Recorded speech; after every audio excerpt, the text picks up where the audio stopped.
Hey guys, what's up? Garrett here, aka Mr. Good Touch. Today's gonna be the second part of our series about how to DPS effectively in ESO. Looks like we got ourselves a couple friends. Let's move over here. So the first thing we're gonna talk about is our bar and skill setups. Specifically, how to set up our bars effectively so that we're not wasting any time when we're casting spells.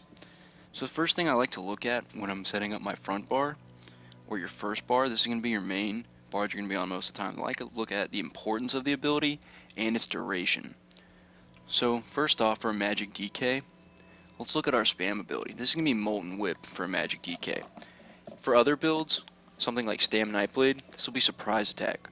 For Stam DK or Stam Sork, this can and probably should be Flurry, which is the dual wield ability, the second dual wield ability, morphed into Rapid Strikes. Our next class could be something like Stamplar. On that, you're going to be using the Stam morph of Jabs. For Magic Templar, it'd be the Magic morph of Jabs.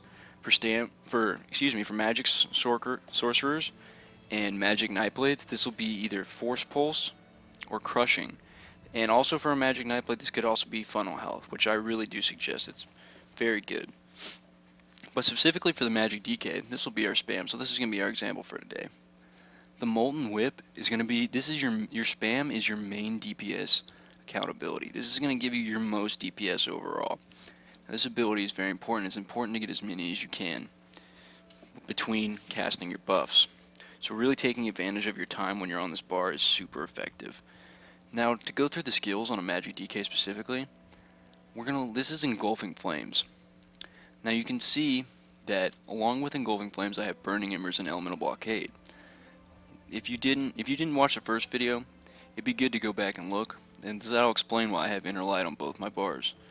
One, it's for extra magicka, and two, it's for the buff Major Prophecy. We'll just stick to talking to this. So you can see this one lasts for 10 seconds, Burning Embers is 10.5, and Elemental Blockade, or Blockade of Fire on a Fire Staff, is going to be 8 seconds. Now, when you look at Engulfing Flames, what does it do? Well, it increases our flame damage by an additional 10%. That is extremely important. Burning Embers, this not only is a large amount of upfront and damage over time, it costs next to nothing and is going to give you 75% heals for the damage inflicted. An Elemental Blockade after the buff when Thieves Guild came down is going to be one of your highest DPS outputs on a magic build. So you really need to keep this on your front bar and make sure it's always up. Next we'll look at our back bar. Now as you can see, these are my longer lasting dots, sustain abilities, and abilities I deem not as important as what should be on my front bar. So I have something like Flames of Oblivion. This is a cast and forget it ability.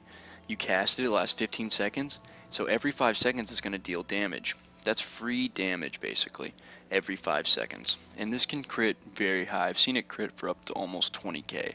This is really good for magic and stamina DKs. I also have Elemental Drain. Now Elemental Drain is a sustain ability. If anyone in your raid is not using this, please ask one of your healers to run it. If your healer is too stubborn to take it off his bar and you're having sustain issues, throw it on your bar and use it all the time. You will never run out of magicka, ever. So, what this does is it gives you magic back for everything hit with elemental damage. Sorks, Force Pulse, Crushing Shock, that's all elemental damage. Now this doesn't come back from damage over time effects, so something like Liquid Lightning isn't going to help you out. But for Molten Whip, you're getting magic back for everything, and the upfront damage that comes with Burning Embers and Engulfing Flame. So all the upfront damage, this is going to give you magic back. Third, I have my longest lasting damage over time effect. This is Eruption for me. For other builds, this could be something like Caltrops, Liquid Lightning for Sorks, Twisting Path for Magic Nightblades, anything like that. This is your long-lasting dot right here. And fourth, I also have now it says it doesn't last very long, it says it lasts for 6 seconds, but it's Rearming. I really like Rearming over the other morph. I think the other morph is good. It allows you to throw it from a distance, but Rearming Trap is simply unbeatable in a single target fight. It's going to give you 6 extra seconds after the first time you cast it. That means it's able to go on that back bar and you can set it and forget it. So you're only going to be losing 6 seconds of uptime between having Eruption casted, and going back to your front bar. Now your front bar, if you're a magic build, needs to be Meteor. People are going to debate me on this, but this is free extra magicka, and that also means free extra damage. If this is your main DPS ultimate, keep it on your front bar, it doesn't matter. On your back bar, if you're having Shooting Star for the effect of extra magicka from the Mage's Guild passive, have your damage ultimate on the back bar. For DKs, this is going to be standard and might.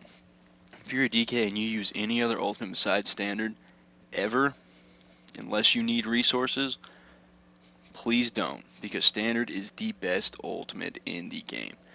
Not only is it a powerful damage over time effect, it decreases damage you take by 20%, and it increases damage you deal by 20%, along with reducing the targets that are inside the standard's healing by 30%.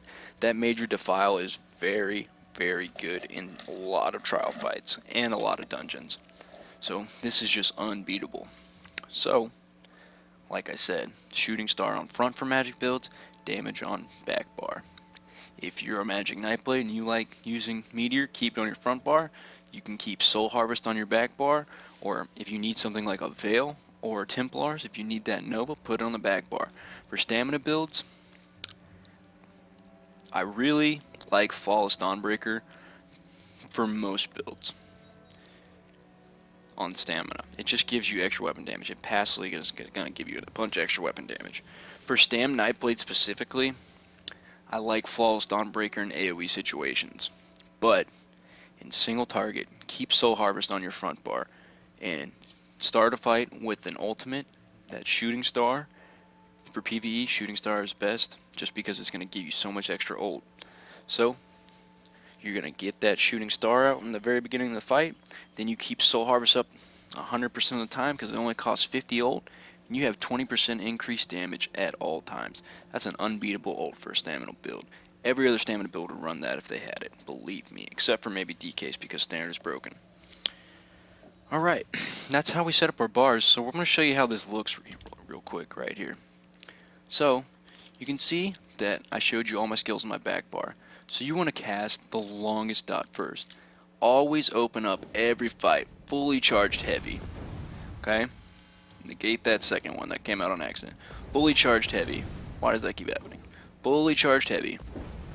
Longest dot, Eruption. Light attack. Second longest dot, light attack. Ellie Drain. Sustain. Light attack. Trap Beast. Light attack. Now this is the big thing I really want to stress in this video, guys. Once you get to your front bar, you've been casting nothing but dots and sustain abilities for nearly 5 to 6 seconds. So the first thing you need to do when you get on this bar, weave, cast your spam ability, cast that DPS ability. This is important. Why? Because you have lost so much time not using your spam. So we're going to cast our spam, light attack, buff, light attack, spam, light attack, dot, light attack, burning embers. Now the reason you can get away with something like blockade of fire into embers is that embers has a lot of upfront damage. This is super important to know if you're going to do something like that. Engulfing Flames has barely any upfront damage. Blockade of Fire, no upfront damage. Okay? But Burning Embers is going to give you a lot of upfront damage. So it's okay to go Whip, Weave, Engulfing Flames, Weave, Blockade of Fires, Weave, Burning Embers, and then you go into the spam. And you want to get as many as you can, these if you can off while weaving before you go back to your bar. You really need to track this. So once I cast all these, should start off fully charged heavy. I messed up. So fully charged heavy, cast. I'm just going to go through this real quick and show you how to do this. Okay, see how I do this? Now I'm getting all my spams in. Now I'm keeping track of those buffs and those dots on my other one. So there, Engulfing Flame went down. Keep it up. Now I'm going to cast both these dots before going back, so they're on while I'm on this bar. Now, when I'm on this bar, then I start, this whole process needs to happen again, okay? This whole thing needs to go again. It's also okay to go the other way around if you have upfront damage on one of your abilities. So you saw how I have upfront damage on something like Burning Embers. So that means I can either go Blockade of Fire into Embers, or I can go Embers into Blockade of Fire. It doesn't matter. They just need, there needs to be upfront damage in between casting these dots, or else it becomes seriously not horrible, but you're doing yourself a disservice and you're losing out on some numbers. So that's 15k DPS. That's nothing. If that's a lot to you, this video will really help you, and this whole series will. So that's it for today, guys. Make sure to check in for that next video. The next one we're going to be going over is just how to go about building your character and which gear to wear. But either way, you guys have a good one, and make sure to check back. Make sure you like, subscribe, and share. You guys have a good day.